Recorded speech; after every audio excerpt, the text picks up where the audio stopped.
ปัญหาลองมอลลิไทยเดหมดกว่าเพราะว่าพี่น้องเขามีตัวจอยอ่านออกเสียงตัวไหนสวัสดีครับอ่านออกเสียงภาษาไทยในมือถือ Infinix Smart 8 ง่ายเอาค่ะไม่ได้เป็นมือถือรุ่น Infinix Smart 8ในขนาดเอาค่ะปฏิเสธรุ่นนี้ก็การด้วยจำนวนคณะ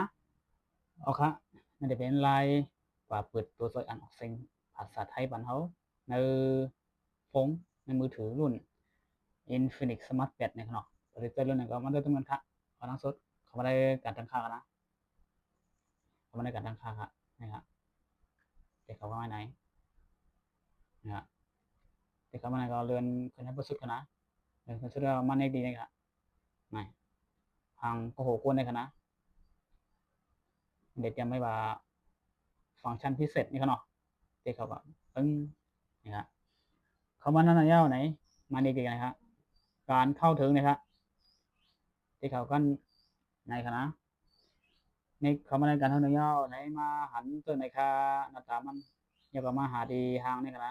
ทางเสียงทางซองปอกในคณะนะครับเขียนในคณะเลือกเพื่อให้อ่านนะครับเนาะเอาคัดเต็กกับคดีเลือกเพื่อให้อ่านในคณะเต็กกับเบิ้งในครับเข้ามาในยาวไหนนะครับมาในบันไดนะครับนะครับทางลัดเลือกเพื่อให้อ่านมันเหมือนมันติ๊กไว้ข้างนอกเขาคัดเต็กบันให้มันสอบคณะถึงไงเดี๋ยวย้อนมาครับย้อนมาเขาก็อ่านเนี่ยก็อ่านก็ได้เนาะเขาก็ติ๊กบันนะครับย้อนขว้างมันเดี๋ยวมีปันขว้างกับปันขว้างนะเขาก็มีปันขว้างเขาครับไอ้ของอนุญาตนะครับในปันไหนครับ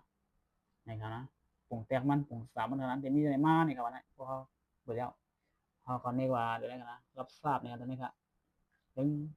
ในครับนี่ในครับนะจะมีทางสองฟอกอะไรมากครับนะสองฟอกอะไรมากเลยกันนะปุ่งแตกเขาได้อ่านเนี่ย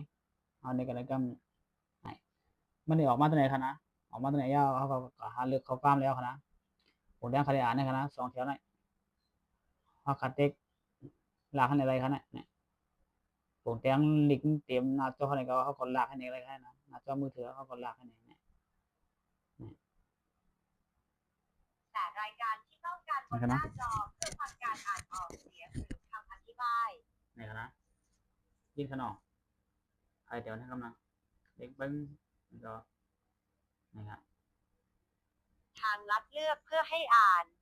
ปุ่มการช่วยสำหรับการเข้าถึงนี่ค่ะใครมาอ่านให้กันนะ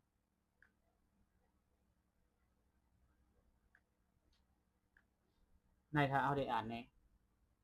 ใครนี่หนึ่งกำก่อยกันนะนี่ปึ้งนี่ครับสวัสดีครับอ่านออกเสียงภาษาไทยในมือถือ Infinix Smart 8 ง่ายนี่ค่ะตัวนี้ยาวหนานี่ก็นี่กันนะเอาใครเลือกอ่านนี่ก็นี่ก็อะไรครับเนี่ยเกี่ยวอะไรท่านั้นก็อะไรครับนี่ครับๆสวัสดีครับอ่านออกเสียงภาษาไทยในนี่กันนะมือถือ เขาก็ Infinix Smart 8 นี่คอไปอะไรนะเอาค่ะพอดีเซอร์รุ่นไว้ก็ซ้ำซะเลยค่ะเนาะเอาค่ะมาถึงขั้นตอนนั้นยาวไหนพี่น้องเขาซ้ำกับเฮ็ดตัวค่ะเนาะไรห้ามไรในก็ปันตั้งถึงไว้ในข้อความนั้นทั้งในคณะเอาค่ะสำหรับครบกันแทงในคลิปวิดีโอเหมือนค่ะเหมือนสงค่า